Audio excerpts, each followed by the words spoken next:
세상살이 고사성으로 분류해서 이 시간에 들고 나온 성어는 환타본분이라는 말입니다. 돌아갈 환, 타인 타, 근본본, 신분분. 여기서 타자는 타인, 다른 사람 이런 뜻이지만은 대화의 상대방인 너, 자네, 당신, 그대, 뭐 여러분 이런 정도로 의역하면 좋겠습니다.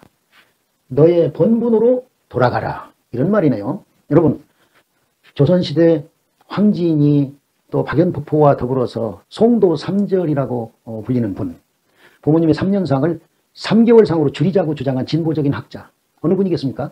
바로 1500년을 정회해서 살았던 화담 서경덕이죠. 연암 박지원이 자신의 작품집인 연암집에 쓴 답창해지 2, 그러니까 창해에게 답하는 두 번째 편지라는 글에서 문장뿐만이 아니라 모든 일이 본분으로 돌아가야 한다라는 말을 하면서 저 유명한 화담 서경덕과 어느 맹인의 이야기를 가지고 자신의 주장을 뒷받침하고 있는데요. 이 편지에서, 즉 답창해지 2라는 편지에서 강조한 말이 바로 환타본분이다 이런 말씀입니다. 이 창해라는 사람은 조선 후기의 문장가 유한준을 말합니다. 유한준의 호죠. 창해에게 답하는 두 번째 편지라는 원문의 일부를 한번 감상해 볼까요? 시간을 절약하기 위해서 우선 좀 써놨습니다. 환타본분이 기요 문장이래요. 너의 본분으로 돌아가라 라고 하는 말이 어찌 문장에만 적용될 수 있는 말이겠습니까? 일체 종종 만사총연이라 일체의 가지가지 모든 일에 다 적용할 수 있는 말이 아니겠습니까? 화담 출한데 서화담이 외출을 하였는데 우실가이 어도자하여 집을 잃고서 길에서 울고 있는 사람을 만나서 말했습니다. 물었습니다. 이해 없고 너는 어째서 길가에서 울고 있는 거냐? 대왈 그 울던 사람이 대답했습니다. 아 오세이 고하여 금 20년 의라. 저는 5살 때 눈이 멀어서 지금 20년이 되었습니다. 교일 출왕한데 아침에 해가 떴을 때 집을 나와서 어딘가를 가는데 홀견 천지만물 청명이라. 갑자기 천지만물이 맑고 밝게 보였습니다. 희욕기한데 기뻐서 집에 돌아가려고 하는데 천맥타기하고 문호상동하여 길이 여러 갈래이고 문이 서로 같아서 불변하가라. 저의 집을 분간할 수가 없습니다. 찾을 수가 없습니다. 시의읍이라. 그래서 울고 있을 따름입니다. 선생활 화담 선생이 말했습니다. 아회약귀라. 내가 너에게 집에 돌아가는 방법을 알려주겠다. 환패의 여한이면 즉 변이가리라. 도로 너의 눈을 감으면 곧 너의 집을 찾을 수 있을 거야. 어시에 패안하고 구상신보하니 즉 도러라. 이 말을 듣고 눈을 감고서 지팡이를 두들기면서 익숙하게 걸어가니 곧 집에 도착했다. 다시 말해서 5살 때 눈이 먼 사람이 20년 동안이나 맹인으로 살아왔는데 어느 날 갑자기 눈을 뜨고 세상을 보니 그 길이 그 길 같고 그 문이 그 문 같고 그 집이 그 집 같아서 도대체 자기 집을 찾을 수가 없어서 길가에서 울고 있었다. 도로 내 눈을 감으면 쉽게 너희 집을 찾아갈 수 있을 거야 라고 서화담 선생이 충고를 하니까 그 말에 따라서 이 사람이 다시 눈을 감고 지팡이를 두드려서 익숙한 걸음으로 자기 집을 찾아갔다. 이런 이야기입니다.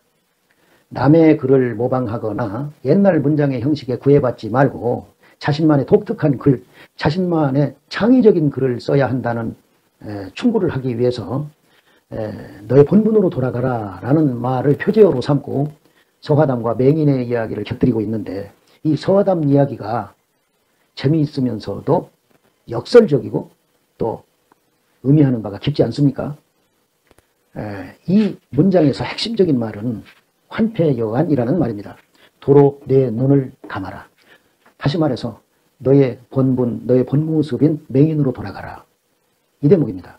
저는요 23년여 일하던 은행을 나올 때, 그러니까 97년도 봄에 나는 돈하고는 인연이 없는 사람이니까 공부를 해야겠다. 공부를 하면서 가난하게 살아야 되겠다. 내가 가장 좋아하는 한자, 한문과 관계되는 공부를 해야겠다. 그런데요, 제가 어렸을 때는 상당히 심한 반일 감정 속에서 자랐습니다. 그런데도 일본과 일본어, 일본 사람, 일본 역사, 일본 사람들의 행동 패턴 등에 대해서 알고 싶은 호기심이 가득했고 또 일본어가 한자로 되어 있기 때문에 일본어를 공부하기로 했던 것입니다. 이렇게 호기심으로 시작한 일본과 일본 사람들에 대한 공부를 어느 정도 마무리하고 2005년도부터는 한자, 한문을 전념할 수 있게 됐으니 저로서는 환타본분하게 된 것이죠. 은행은요, 제가 그렇게도 원했던 고마운 일터였는데요.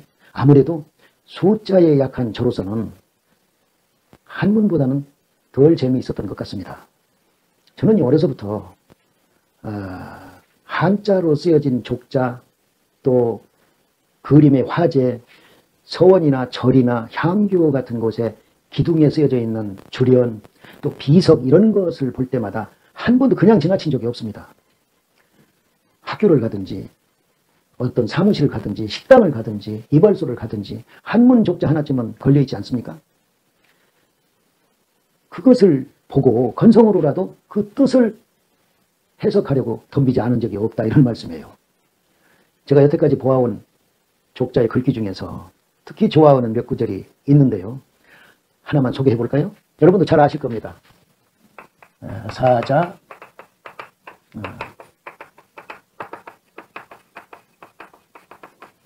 부의, 부적이연을 하여 검자 빈이 유열이요.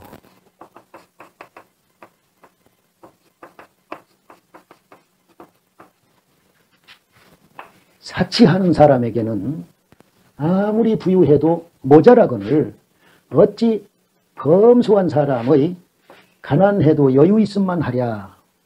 이 책은담에 있는 이 말이 저를 평생 가난하게 살게 한 것 같습니다. 그리고 또 저는요, 소시적부터 한시, 한문 구절을 제법 많이 외워서 쓰면서 즐거워했습니다.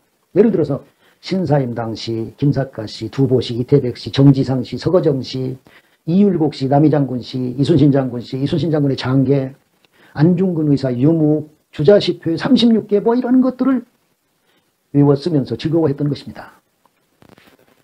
해서 저는 기차나 버스 같은 걸 기다릴 때 그다지 지루한 줄을 모릅니다. 잠이 안 와도 별 걱정이 없습니다. 혼자서 산길을 거닐어도 그다지 심심한 줄을 모릅니다. 이런 자투리 시간에 한시 한문을 외우면 시간이 잘 가니까요. 머지않은 장래에 이 노인이 외우고 있는 한시 또 유명한 한문을 여러분과 함께 음미해 봤으면 좋겠습니다.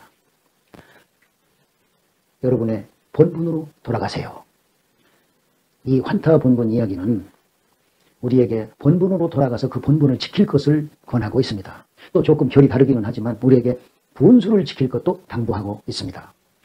끝으로요, 수나라 당나라의 100만 대군을 무찌른 한국, 드넓은 영토를 영유했던 광개토대왕의 한국, 일본을 가르쳐준 한국, 해상왕 장보고의 한국, 동방예의지국, 무방비 상태에서 맞닥뜨린 임진왜란에서 100년간이나 내전을 겪으면서 전쟁이라면 이골이나 있던 일본 군대를 물리친 한국, 병자호란이라는 무지막지한 수모를 딛고 일어선 한국, 일제에 맞서서 세계가 인정할 만큼, 세계가 놀랄 만큼 극렬하게 목숨을 바쳐서 독립운동을 했던 한국, 6.25 전쟁과 IMF를 극복한 한국, 이것이 우리 한국의 진면목, 본분, 본바탕, 본모습이다 이런 생각을 하면서 우리 민족이 단결만 하면 광개도대왕 시대의 국력으로 돌아갈 수도 있지 않겠는가,